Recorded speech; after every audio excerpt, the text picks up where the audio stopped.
This is the Metal Queens podcast. Welcome to another episode. I'm Steve Richards, the show that puts the spotlight on fierce and powerful women leading the charge in rock and metal. And today we're thrilled to introduce to you a rising force in the Dallas metal scene, awaiting Abigail.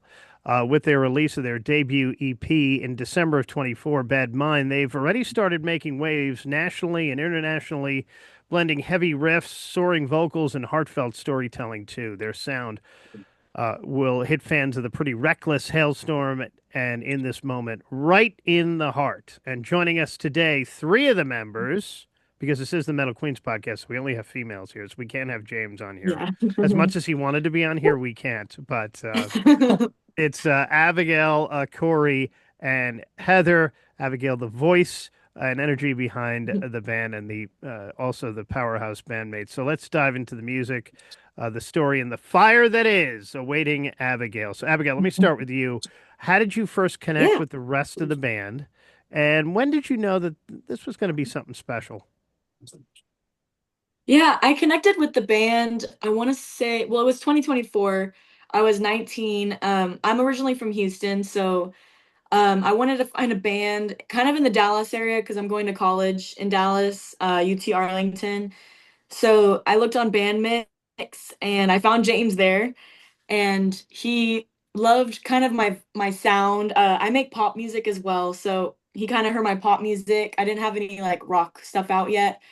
But I auditioned for them with the Pretty Reckless covers, and they all liked it. So then he flew me over to Dallas because it was during summer, so I was still in Houston.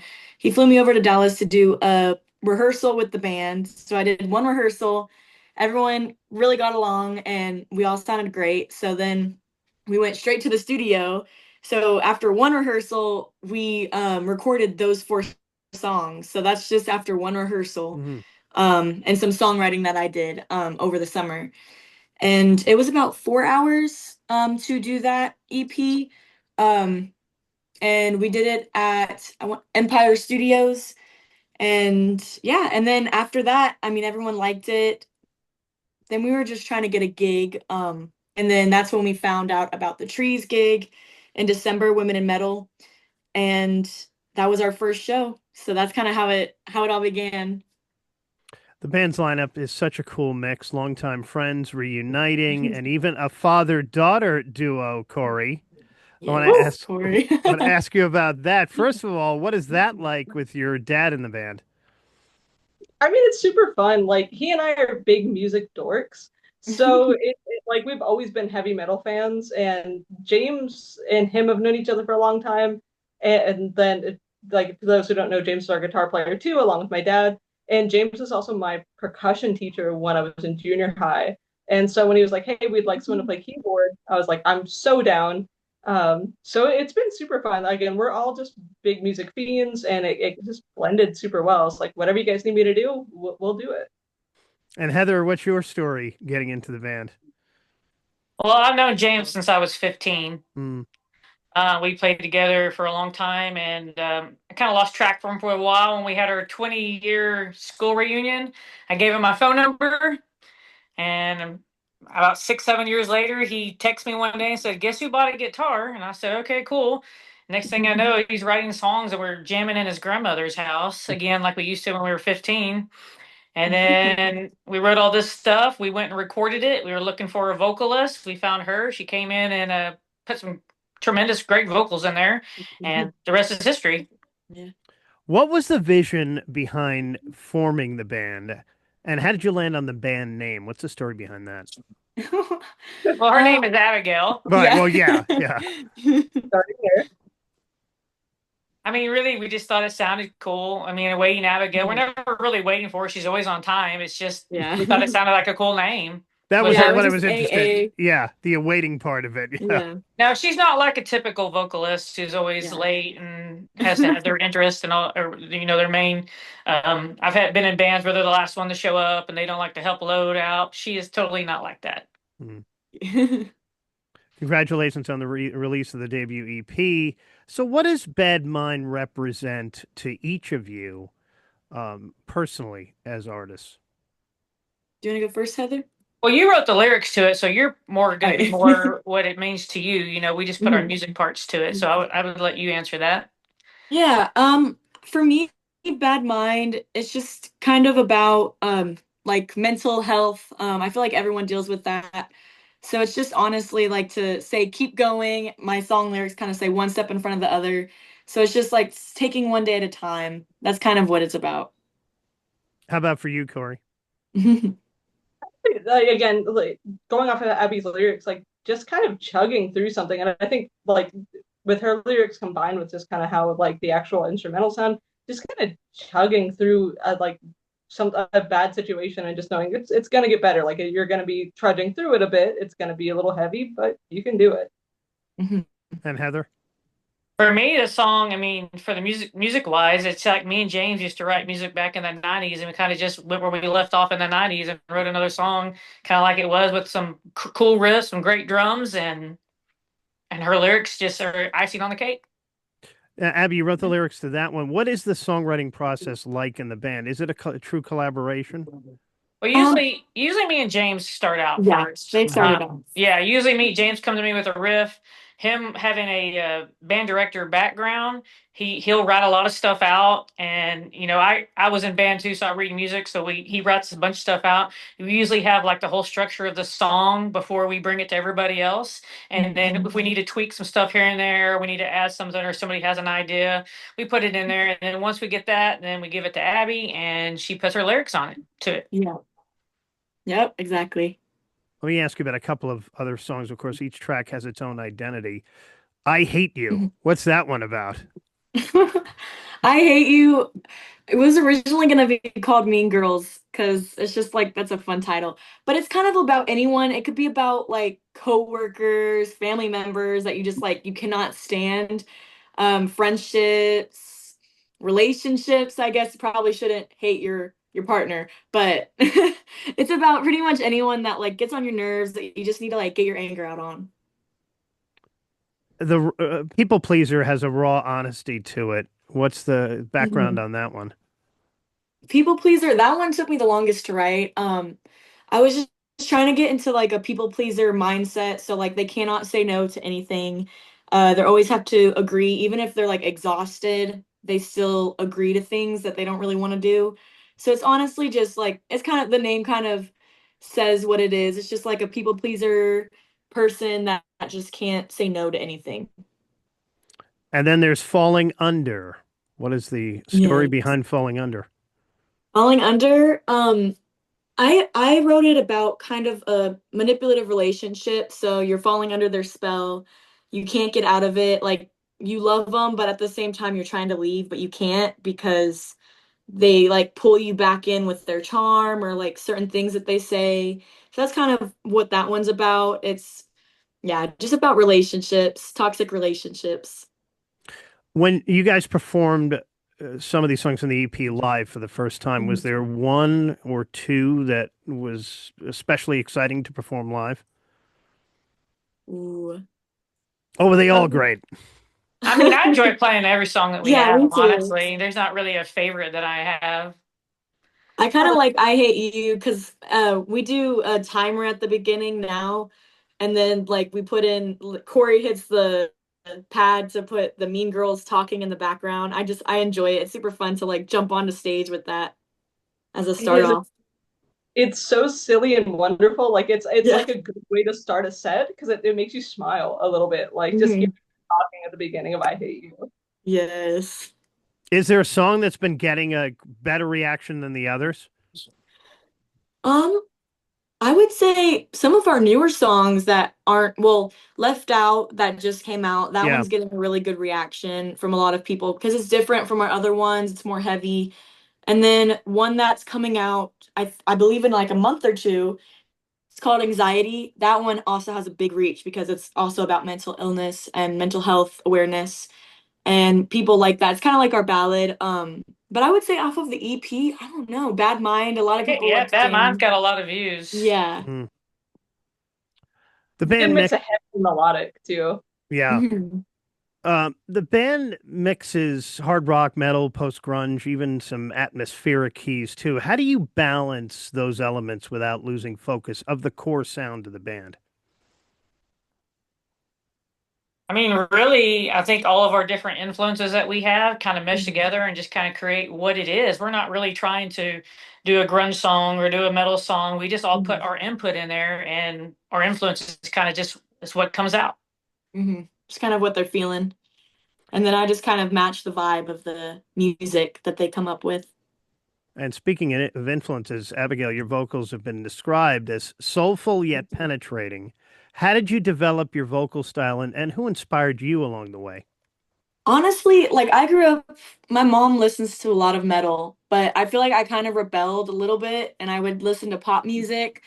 But in the metal scene, for sure, Evanescence, I Mm. loved her growing up. I listened to her all the time. If as far as like pop musicians, I would say like, well, Lady Gaga. I know Heather loves Lady Gaga. Mm. Do I used to listen to Lady Gaga a lot. Selena Gomez, a little bit of Ariana Grande. I don't really put her in my voice, but those kind of influences for sure. You made your live debut at Trees in Dallas for the Unsilent Night Women in Metal Showcase. What was that experience like for each of you? It was fun. I enjoyed it. For Was me, kind of it was our first show Yeah. as this band, so I Yeah. was a little nervous about it, honestly. I Mhm. mean, I hadn't been on stage with a couple of these people before. It'd been a while since I've been on stage, so I was actually kind of nervous. And Trees is a pretty big deal in Dallas, so I had a lot of nerves for that one, but it went really well. Mhm. it was awesome. It was overwhelming a little bit, but Yeah. in a good way because you don't expect that like and like Heather was saying, it's kind of a bigger venue for what you would expect to start with, and it was super fun. It was nerve-wracking, but just awesome. The whole experience was Yeah. super fun. It Is that the was. rock metal club in Dallas? It's the top tier one there. It's Mhm. they have a lot of national acts that come through there. You know, to be asked to play there, you have to be pretty honored to be asked to play there. Mm. So to be able to do that, you know, I played in bands before that played there, and you know, like I said, to be asked there to play there, it's an honor. So Mhm.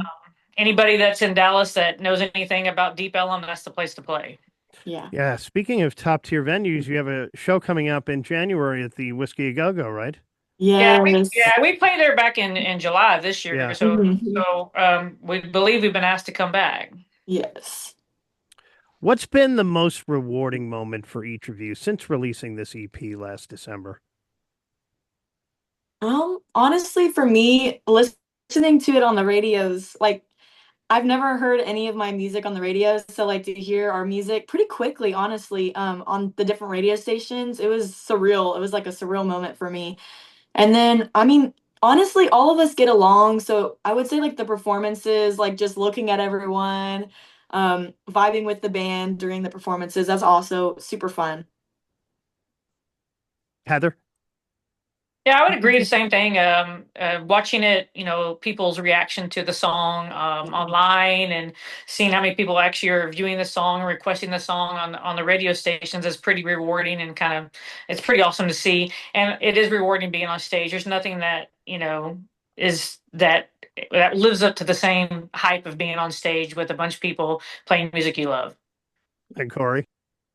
I mean, yeah, kind of. It's gonna sound corny, but just to echo the same thing, like it's just knowing that like we didn't know, like for me, I didn't know what we were like what I was getting into when we started this, and just thinking it was going to be okay, kind of a casual music playing thing, and to see people enjoying what we've done to the level we've been really fortunate enough to do that at, and just enjoying working with everyone, like we just get along, and it's just a fun time, and I think that's been the most rewarding part so far. And then of course playing on stage too and having that experience. Yeah, and you guys mentioned hearing it on the radio. My day job is programming radio stations here in North Carolina, in Asheville. So I remember taking a band around for the first time and having my station on, of course, and in the car, and they heard their song for the first time, and I know that's a great feel. Like it has to be, and they were Yes. like thrilled to hear it, you know, for the very first time on the radio. That's awesome. Well, 2026 is coming up. We know you're playing one show back at the Whiskey A Go Yeah. Go in LA. What are the plans and what's next for awaiting Abigail for the rest of next year?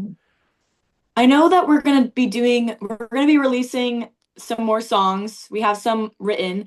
We just have to get in the studio to solidify them and get them ready to be put out. We're also gonna be doing a couple other music videos, I think from the EP, but we're still trying to figure that out right now. And we're actually hoping to tour like Las Vegas at some point. I know James was talking about that, and maybe Arizona. I know we were asked to play there one time, so maybe we could make our way back there, even Florida, different things like that. But honestly, just playing at least once a month for me is my goal. If I just got back from Louder Than Life in Louisville over the weekend, and I'm thinking festivals are still on my mind here, so I'll ask you guys this: if you had a dream festival lineup, who would you want to share the stage with? Wow, I don't know. Cool. That's a hard one right there. It is a hard one. I would definitely say Evanescence, Hailstorm. Yeah, That's a good one.